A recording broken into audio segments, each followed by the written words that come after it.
batin nasib loko betaturi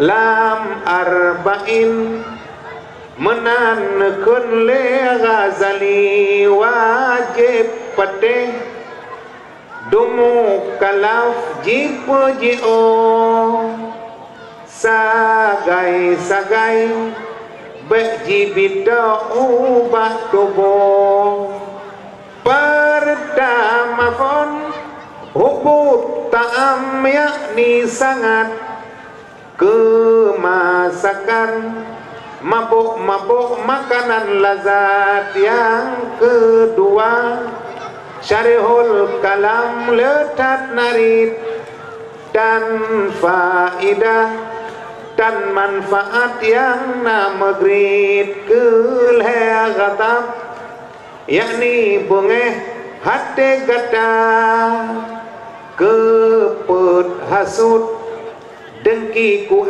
purangoi gata kelimang krip serta gaseh keharta keenam gaseh kemegahan dalam dunia. Yang ketujuh gasih ke dunia beta ingat.